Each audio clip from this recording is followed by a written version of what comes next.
नमस्कार दोस्तों, स्वागत है आपका यूपीएससी नेशनल हिंदी में। आज के हम करंट अफेयर्स पे बात करेंगे ट्रू कॉलर और ट्राई के बीच चल रहे एक महत्वपूर्ण विवाद की। ट्रू कॉलर का कहना है कि ट्राई द्वारा उसे विनियमित करने का कोई तुक नहीं है। आखिर यह विवाद क्यों है?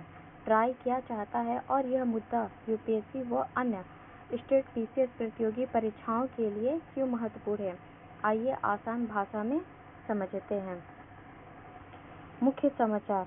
हाल ही में लोकप्रिय caller ID platform true collar ने भारतीय दूरसंचार नियामक प्राधिकरण ट्राई द्वारा कॉलिंग नाम प्रस्तुतीकरण सेवा को अनिवार्य रूप से विनियमित करने के प्रयासों पर अपनी सहमति जताई है। ट्रू कॉलर का तर्क है कि इस प्रक्रिया में विनियमन का कोई खास तुक या तार्किक आधार नहीं है, क्योंकि वे पहले से ही बाजार में एक मजबूत और प्रभावी समाधान प्रदान कर रहे हैं। ट्राई का सीएनएपी प्रस्ताव क्या है? सीएनएपी एक ऐसी प्रस्तावित सेवा है जिसके तहत जब भी किसी के फोन पर कॉल आएगी तो टेलीकॉम ऑपरेटर सिम पंजीकरण डेटा के आधार पर कॉलर का वास्तविक नाम स्क्रीन पर प्रदर्शित करेंगे। ट्रू कॉलर के प्रमुख तर्क और आपत्ति। कोई तार्किक तुक नहीं। ट्रू कॉलर का कहना है कि जब एक निजी और अत्यधिक कुशल इकोसिस्टम पहले से ही भारत में अरबों उपयोगकर्ताओं को नाम पहचान और स्कैम सुरक्षा दे रहा है, तो सरकारी स्तर पर एक नया इंफ्रास्ट्रक्चर थोपने का कोई वित्तीय तकनीकी तुक नहीं बनता। तकनीकी समस्याएं। ट्राई का CNAP system telecom network SIM card KYC पर निर्भर करेगा। केवल नाम दिखेगा, जबकि ट्रू कॉलर एआई और कम्युनिटी फीडबैक के जरिए रियल टाइम स्कैम स्कोर और बिजनेस वेरिफिकेशन दिखाता है। उपयोगकर्ता उन अनुभव और गति टेलीकॉम स्तर पर नाम प्रदर्शित होने में नेटवर्क टेलेसी देरी हो सकती है, जबकि एड बेस्ड मॉडल काफी तेजी से और गतिशील है। ट्राई का दृष्टिकोण और विनियमन की आवश्यकता क्यों?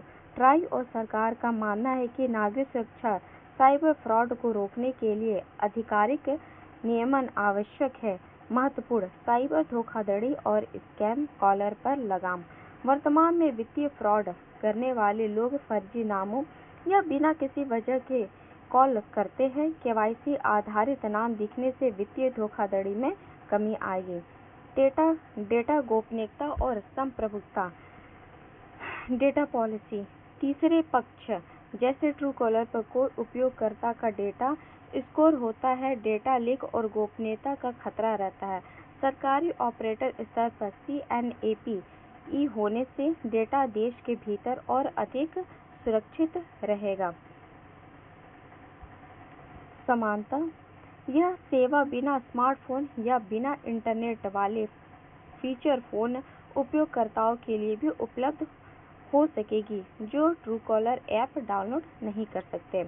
इसका तुलनात्मक विशेषण क्या है? विशेषता। True collar third party app और ट्राई सीएनएपी टेलीकॉम रेगुलेशन। डेटा का स्रोत। कम्युनिटी क्राउडसोर्सिंग एआई और यूजर प्रोफाइल। आधिकारिक टेलीकॉम सिम केवाईसी पक्के सरकारी दस्तावेज। स्कैम डिटेक्शन एडवांस एआई और स्कैम मार्केटिंग केवल पंजीकृत द्वारा प्रदर्शित होगा।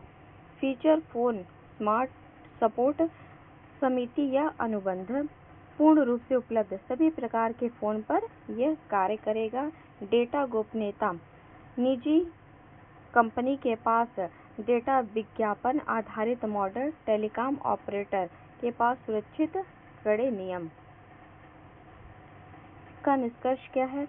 विशेषज्ञों के अनुसार पूरी तरह से ट्रू कॉलर को दरकिनारा करना या पूरी तरह से टेलीकॉम ऑपरेटर पर बोझ डाला समाधान नहीं है। ये एक संतुलित दृष्टिकोण की आवश्यकता है, जहां बुनियादी सुरक्षा के साथ साथ निजी नवाचारों को भी काम करने दिया जाए। इससे रिलेटिव कुछ अभ्यास प्रश्न।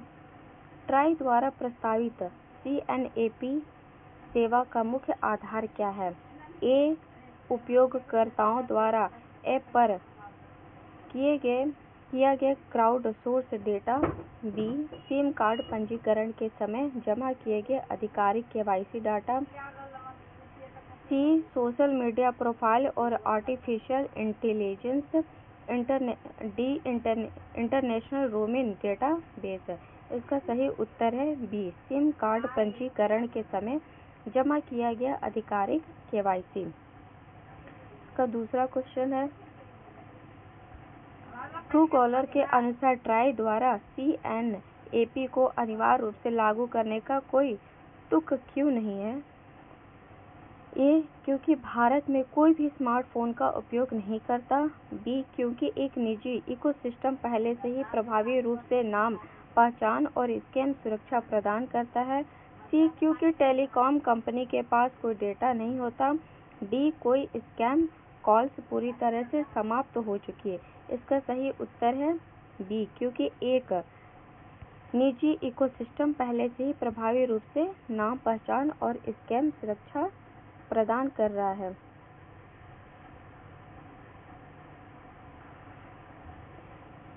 क्वेश्चन नंबर 3 क्या है? ट्राई एक विनियमित CNAP सेवा ट्रू कॉलर जैसे ऐप की तुलना में फीचर फोन बिना इंटरनेट वाले सामान्य फोन के उपयोगकर्ताओं के लिए कैसी अधिक फायदेमंद है? A. सेवा बिना इंटरनेट और बिना किसी ऐप को डाउनलोड किए सीधे नेटवर्क स्तर पर काम करेगी। B. यह फीचर फ़ोन को अपने पास स्मार्टफोन में बदल देगी। C. यह केवल स्मार्टफोन पर ही काम करेगी, फीचर फ़ोन पर नहीं। D. इसके लिए उपयोगकर्ताओं में महंगे इंटरनेट पैक की आवश्यकता होगी। इसका उत्तर कमेंट बॉक्स में ज़रूर दें। अगर आपको ये वीडियो पसंद आए तो लाइक, शेयर और कमेंट करें।